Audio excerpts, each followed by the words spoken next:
법인으로 공개하는 게 가장 깔끔하고 논쟁의 여지가 없을 듯 합니다. 자, 그래서 오늘 한번 제가 3분기 법인 부가세 한번 공개해 보도록 할게요. 안녕하십니까, 폴라리스 유진입니다. 오늘 영상은요, 그동안 이제 제가 하고 있었던 재테크, 그러니까 부동산, 미국 주식, 비트코인 이런 이야기들의 영상을 요즘 많이 업로드를 했었는데요. 그런 분들이 많더라고요. 이제 제 본업이 쇼핑몰이다 보니까 자영업에 대한 부분에 대해서 제 의견을 많이 궁금해 주시는 분들이 계셔서 오늘은 바로 그 이야기를 한번 가지고 와봤습니다. 쇼핑몰 5년차가 바라본 대한민국 자영업의 생태계에 대해서 한번 이야기를 해보려고 해요. 제가 생각했을 때는 지금 대격변의 시기를 겪고 있는 것 같아요. 그 시기를 지금 지나고 있는 것 같은데요. 어떻게 보면 약간 파국으로 가는 느낌? 또 없지 않아 들어요. 그 이유에 대해서 한번 말씀드려보도록 할게요. 자, 여러분들 지금 대한민국이 100만 폐업 시대입니다. 100만. 작년 한 해 폐업한 일반 또는 법인 사업자가 98만 6천 건이라고 해요. 사실상 100만 폐업이죠. 그쵸? 아이러니한 건 창업자도 127만 건이라고 합니다. 끊임없이 도전과 실패가 반복되고 지속되고 순환되고 있음을 의미하는 것 같습니다. 최근까지의 또 고금리의 영향, 그리고 또 진입장벽이 많이 낮아졌잖아요. 계속 오르고 있는 임대료까지. 구조적인 문제라 대책 마련이 솔직히 쉽지 않아 보이거든요. 자유시장 경제라면 진입과 퇴장도 시장에 맡겨야 하는데 정부의 지나친 개입, 형식적인 지원도 어떻게 보면 이 시장을 왜곡하는 원인도 됩니다. 저는 형식적인 자금 지원보다는 창업교육이 더 중요하다고 생각을 해요. 예를 들어서 세금 같은 부분, 세금 체계도 모르고 창업을 하시는 분들이 정말 많습니다. 어떤 게임의 룰을 모르고 그냥 경기장으로 들어오면 생존 불가능합니다. 자, 그리고 두 번째, 최저임금 10,000원의 시대입니다.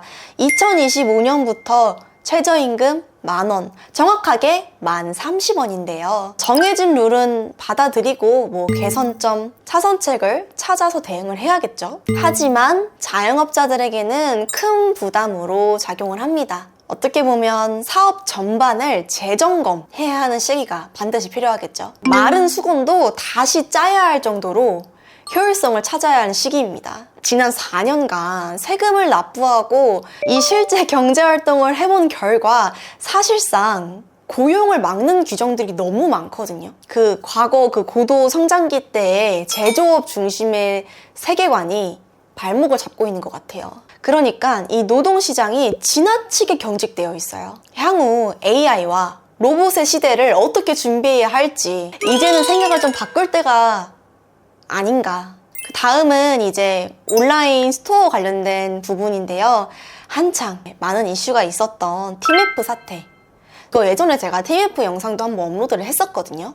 근데 이 TMF 사태 사실 예견된 사태였어요. 이 업계에서는 예상을 했었던 부분이에요. 언젠가는 하나가 터지겠구나. 이 이유가 지나치게 긴 정말 비정상적인 정산 주기.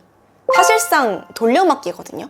그리고 항상 우리가 이제 정산받아야 될 돈은 붕 뜬 상태로 유지하는 거고요. 알면서도 당한 꼴이 되는 거죠. 코로나로 당겨진 이 비대면 유통 시스템, 비대면이라는 거는 뭐가 필요할까요? 신뢰가 필요해요. 그런데 이 TMF 사태로 인해서 신뢰가 붕괴된 걸 의미합니다. 그리고 어떤 새로운 기술, 새로운 패러다임에 정부 대응이 너무나도 늦어요. 그래서 저는 국내 이커머스 역차별 문제도 저는 살펴봐야 한다고 생각을 합니다. 결국은 데이터 싸움이거든요. 근데 미래는 너무 지금 비관적이에요.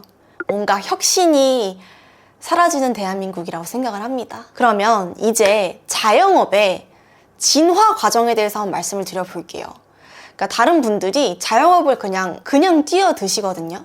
근데 만약에 내가 사업을 하고 싶다, 사업자를 내고 싶다, 자영업을 할 거다 할 경우에는 반드시 이 자영업의 진화 과정을 꼭 한번 머릿속에 새겨놓고 시작하셨으면 좋겠습니다. 그럼 바로 한번 설명을 드려볼게요. 천덕꾸러기 같지만 자영업은 모든 기업의 뿌리예요. 그러니까 루트, 뿌리란 말이에요.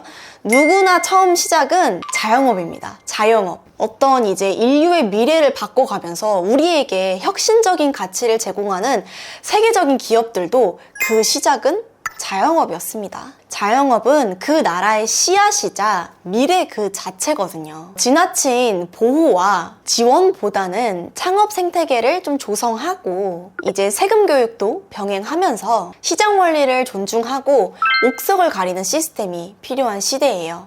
무엇보다 기업가 정신을 공교육에서부터 가르쳐주는 변화가 필요할 때라고 생각을 합니다. 특히 금융교육이 필요해요. 자영업의 진화 과정 말씀드려보도록 하겠습니다.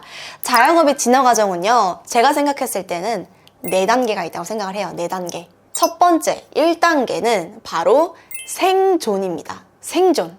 자영업의 첫 단계예요.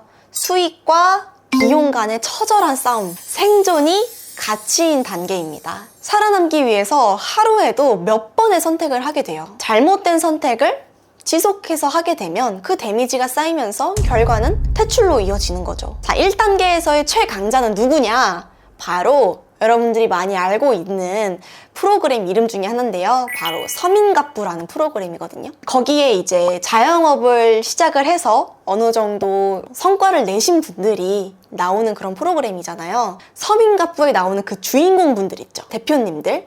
그분들의 삶의 질이 높지는 않다고 봅니다. 별로 행복할 수 없는 삶인 것 같아요. 매일매일 비용과 이익의 처절한 싸움을 하루에 또 진짜 몇십 번씩 선택과 고민을 하면서 살아오셔야 되는 부분이거든요. 김승우 회장님의 돈의 속성에 나오는 부분이 있어요. 바로 당신의 사업 PER은 얼마인가? 이 1단계에만 있는 상태라면 거의 대부분 일 중독인 상태일 거예요. 자, 그래서 바로 한번 2단계로 넘어가 볼게요. 2단계. 바로 시스템입니다. 다들 많이 알고 있는 부분이죠. 내가 없어도 돌아가는 시스템이 필요해요. 사람들을 고용하고 조직하고 시스템화 달성하는 단계. 사람들의 시간을 특정 금액으로 사고 그 사람들의 시간을 조직해서 성과를 내야 하는 단계예요. 자영업의 씨앗에서 싹이 돋아 자생력을 넘어서는 단계라고 할 수 있죠. 이제 진짜 기업으로 진입하는 단계가 2단계, 바로 시스템이라고 생각을 합니다. 3단계는 뭐냐? 3단계는 바로 상장입니다. 상장. 1단계, 2단계를 거친 기업이 공개된 자본시장으로 진입하는 단계예요. 기업의 분할된 소유권이 시장에서 자유롭게, 심지어 그 기업의 CEO가 원하던 원하지 않던 관계없이 시장에서 정해진 룰과 조건에 맞게 자유롭게 거래되는 이른바 주식시장에 상장을 하는 단계가 바로 3단계입니다. 리스크와 이익을 공유하는 단계죠. 사실상 이 부분은요, 한 나라의 중추이자 척추입니다. 척추. 한 나라의 내재적인 경쟁력을 담당하고 있어요. 이 자영업 진화 단계의 마지막은 뭐냐? 최종 보스의 단계는 뭐냐? 바로 4단계. 키워드는 바로 미래입니다. 3단계 상장이라고 그랬죠. 이 3단계에 진입한 기업 중 탁월한 성과와 혁신을 거듭하면서 우리의 인류의 미래를 바꾸는 기업이 되면 이제 궁극의 4단계로 도달을 하거든요. 전 세계 독점적인 디지털 생태계의 애플, 또 소프트웨어 왕국인 마이크로소프트, AI 혁명의 주인공 엔비디아, 그리고 디지털 문명의 선도자 구글까지 그 가치가 여러분들 1조를 넘어 3조 달러에 이르는 기업들이에요. 예를 들어 애플의 시장가가 프랑스 국가 GDP를 넘어서는 거대한 글로벌 기업의 단계입니다. 전 세계 사람들이 서로 다투어 그 기업과 그 기업의 유능한 CEO와 동업하려는 움직임이 보이죠. 그게 바로 투자의 또 다른 본질이에요. 저는 우리나라도 3조 달러? 그 정도 바라지도 않아요. 1조 달러의 기업 가치를 넘어선 기업이 하루빨리 나오길 기대해 봅니다. 한 해를 마감하면서 올해까지 이제 마지막인 청년 창업 세제 혜택도 이제는 끝이에요. 정말로. 그래서 저는 룰에 따라서 법인으로 무게중심을 많이 옮기려고 합니다. 지금까지는 이제 제가 개인 사업자에 대한 소득으로 청년창업 세제 혜택을 받고 있었지만 수익은 세금을 고려해가지고 이제 미국 주식에 투자하고 회사를 정말 더 내실 있게 키워가려고 합니다. 이제 어떻게 보면 진짜 회사를 만들어가는 과정에 들어가고 있다고 생각을 해요. 자, 그런 김에 여러분들이 좋아하시는 인증, 추가 인증 시간 가지면서 영상 마무리하도록 하겠습니다.